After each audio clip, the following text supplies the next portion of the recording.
Documents verification নিয়ে এখনো একের পর এক নানা প্রশ্ন আসছে, কমেন্টস আসছে এবং এর মূলে যে সমস্যাটা কেন হচ্ছে, দেখো ভেরিফিকেশানে বিভিন্ন রিজিয়নে বিভিন্ন রকম নিয়ম হচ্ছে।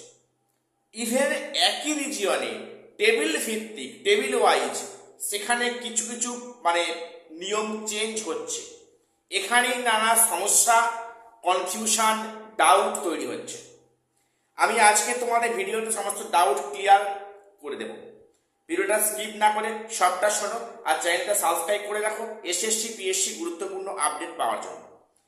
প্রথম যে প্রশ্নটা, এনসিটি অর্ডার কপিতে আমার অন্য স্টেট থেকে আমি বিএড করেছি, সেই এনসিটি অর্ডার কপিতে আমার কারেন্ট ইয়ার সিলমোহর এবং সেখানে সিগনেচার নেই। এখন এই মুহূর্তে আমার সেখানে গিয়ে কলেজ থেকে প্রিন্সিপালের সিগনেচার এবং স্ট্যাম্প আনা সম্ভব নয়। আমার কি প্রার্থী পদ বাতিল হবে? এটা ফার্স্ট প্রশ্ন রয়েছে। দেখো এখানে উত্তর হবে না, প্রার্থী পদ বাতিল হওয়াটা অতটাও সহজ নয়। মনে রেখো, এতগুলো প্রসেস পার হয়েছ, তুমি লেখা পরীক্ষায় পাশ করেছো, তোমার প্রার্থী পদ এর জন্য কিন্তু বাতিল হবে না, এটা পরিষ্কার। দেখো যেটা আমরা চাইছে কি, যে যারা ওয়েস্ট বেঙ্গল থেকে বিএড করেছে তাদের শুধুমাত্র এনসিটি অ্যাপ্রুভ কপি হলেই হচ্ছে, সেখানে কারেন্ট ইয়ার, সিগনেচার, সেখানে স্ট্যাম্প না হলেও সমস্যা নেই। কিন্তু যেগুলো আদার্স স্টেট থেকে যারা বিএড করেছো, হরিয়ানা, অন্য রাজ্যতে উত্তরপ্রদেশ, এই সমস্ত জায়গা থেকে যারা বিএড করেছো তাদের কিন্তু তাদের এনসিটি অর্ডার কপিতে কারেন্ট পাসিং ইয়ার থাকতে হবে এবং সেখানে প্রিন্সিপালের স্ট্যাম্প এবং সিগনেচার মাস্ট লাগবে। দেখো এটা কিন্তু অনেক রিজিয়নে, অনেক টেবিলে এটা দেখতে চাইছে, অর্ডার কপিতে ছেড়ে দিচ্ছে, ইয়ার, সিগনেচার, স্ট্যাম্প দেখছে না। আবার অনেক টেবিলে যখন দেখছে যে ওয়েস্ট বেঙ্গলের বাইরে কোনো স্টেট থেকে বিএড করেছে, সেখানে এই যে কারেন্ট ইয়ার, সিগনেচার, সেখানে স্ট্যাম্প অবশ্যই দেখছে। এক্ষেত্রে তোমার যদি সেখানে তুমি যদি বাইরের স্টেট থেকে বিএড করো, তোমার যদি সেখানে সিগনেচার, সেখানে স্ট্যাম্প যদি না থাকে, সেক্ষেত্রে চিন্তা হওয়ার কারণ নেই। মনে হয় না এর জন্য প্রার্থী পদ ক্যান্সেল হবে, হবে না, হওয়া উচিত নয়, হবে না।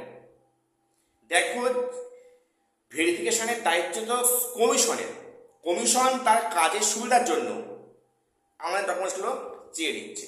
এগুলো তো কমিশনের উচিত ভেরিফাই করা যে সেই কলেজটা আদৌ এনসিটি অ্যাপ্রুভ কিনা, সেটা ওই ইয়ারে অ্যাপ্রুভ ছিল কিনা, সেটা তো কমিশনের দায়িত্ব। কমিশন তাদের কাজের সুবিধার জন্য সেটা আমাদের উপরে চাপিয়ে সেটা নিচ্ছে। কাজেই আমার কিন্তু এই তথ্য প্রোভাইড করাটা কোনো আমার রেসপন্সিবিলিটি নয় যে আমার এখানে সিগনেচার স্ট্যাম্প লাগবে। কি বললাম করতে আসলে বুঝতে পেরেছো? এবারে যে পরে বিষয়টা, যেটা হাস্যকর বটে এবং অনেক প্রশ্ন করছো কমেন্টসে, যে মার্কশিটের বোথ সাইড জেরক্স করতে হবে, না হলে সমস্যা হচ্ছে। দেখো মার্কশিটের বোথ সাইড জেরক্স করতে হচ্ছে, গ্র্যাজুয়েশন, মাস্টার্স, বিএড এর সেখানে বোথ সাইড জেরক্স করতে হচ্ছে, না হলে অনেক টেবিলের সমস্যা হচ্ছে। আচ্ছা এটার কি যুক্তি আছে? যুক্তি একটাই আছে, মার্কশিটের উল্টো সাইডে দেখবে সেখানে গ্রেডেশন, সেখানে মার্কস একটা ডিস্ট্রিবিউশন দেওয়া আছে, সেটা ওনাদের সুবিধা হবে ভেরিফিকেশন করতে। কাজেই সেটা ওনাদের সুবিধার জন্য সেটা ওনারা প্রেসার ক্রিয়েট করছেন যে বোথ সাইড জেরক্স করে দাও। তো দেখো আমার মনে হয় তোমরা বোথ সাইড জেরক্স করে নিয়ে যাও, তোমরা হয়তো তর্কে যেও না, কিন্তু এটা যে দিতে হবেই, না দিলে যে তোমার কোনো সমস্যা হবে এমনটা কিন্তু কিছুই নয়। অর্থাৎ বোথ সাইড নিয়ে ঝামেলাটা করছো তোমরা, আমি তোমাদের বলবো তোমরা বোথ সাইড জেরক্স করে নিয়ে যাও, তোমরা হয়তো ঝামেলায় পড়ো না। এটা ঝামেলা কিছুই নয়, এর জন্য তোমার কোনো সমস্যা হবে না, কিন্তু এটা কমিশনের সুবিধা, যারা চেক করবে তাদের সুবিধা, তাই এটা করতে বলছে। তুমি এটা প্রোভাইড করতে তুমি কিন্তু বাধ্য নয়, তবে মনে হয় সেক্ষেত্রে প্রোভাইড করাটাই ভালো বা উচিত। এইবারে কোন কোন ক্ষেত্রে প্রার্থী পদ বাতিল হবে? নাম্বার 1, তুমি সেখানে এজ দিয়েছো। সাপোজ তোমার এজ কিন্তু ক্রস করে গেছে, তুমি ভুল করে, তুমি ইচ্ছাকৃত ভুল করে তুমি সেখানে কিছু প্রিভিয়াস ইয়ার সেটা দিয়েছো, সেটা যদি ধরা পড়ে যায়, তোমার যদি দেখা যায় সেখানে অ্যাকচুয়াল যেটা আছে সেটা যদি তোমার ওই এজ লিমিটের মধ্যে হয়, কোনো সমস্যা নেই, এটা মাইনর ভুল হিসেবে বিবেচিত হচ্ছে, কোনো সমস্যা হবে না। যদি দেখা যায় অ্যাকচুয়াল যে তোমার এজটা সেটা বর্তমানে এটা ক্রস করে গেছে, তাহলে তোমার সেখানে প্রার্থী পদ ক্যান্সেল হবে, এটা একটু পরিষ্কার। এবং মনে করো কোনো একটা মানে ইয়ারের তোমার মানে সার্টিফিকেট বা মার্কশিটে, ধরো সাপোজ গ্র্যাজুয়েশন, তোমার সেখানে তুমি সেখানে 44.5 মার্কস পেয়েছো, তুমি সেটা 45 করে দিলে, ঠিক আছে। এখন অরিজিনাল দেখা যাচ্ছে তোমার 44.5, সেটা 45 কিন্তু নয়, কাজেই তুমি সেখানে মিনিমাম মার্কস পেতে পারলে না, তুমি এই পরীক্ষায় বসার যোগ্যই নয়। যদি সেরকম হয় তোমার সেখানে প্রার্থী পদ ক্যান্সেল হবে।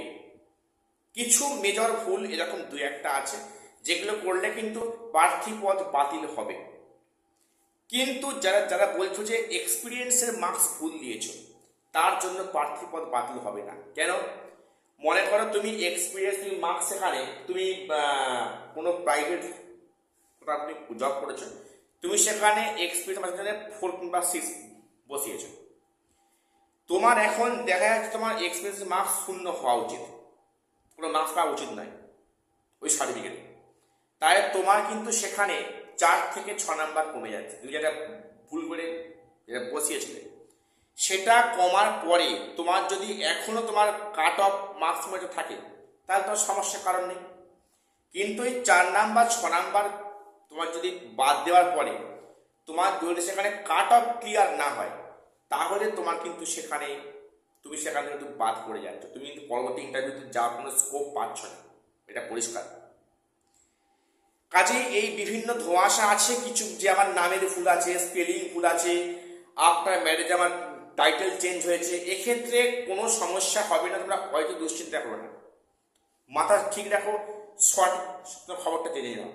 কাজেই এই বিষয়ে তোমার ফালতু হয়তো দুশ্চিন্তা করার কোনো কারণ নেই, এগুলো মাইনর ভুল, এর জন্য কারো প্রার্থী পদ ক্যান্সেল হবে না, হতে পারে না, হওয়া উচিত নয়, কাম্য নয়, এটা হবেও না। কাজেই যারা অহেতুক ভাবছো এ নিয়ে চিন্তা করো না, বি পজিটিভ, এবং তোমরা প্রত্যেক কাউন্সেলিংয়ে যাও সব ডকুমেন্টস নিয়ে, কোনো সমস্যা হবে না। আর এটুকু আপডেট দেওয়ার ছিল, সবাই চ্যানেলটা সাবস্ক্রাইব করে দিও এসএসসি পিএসসি গুরুত্বপূর্ণ আপডেট পাওয়ার জন্য। আর শেষ করলাম, দেখা হচ্ছে পরে কোনো ভিডিওতে।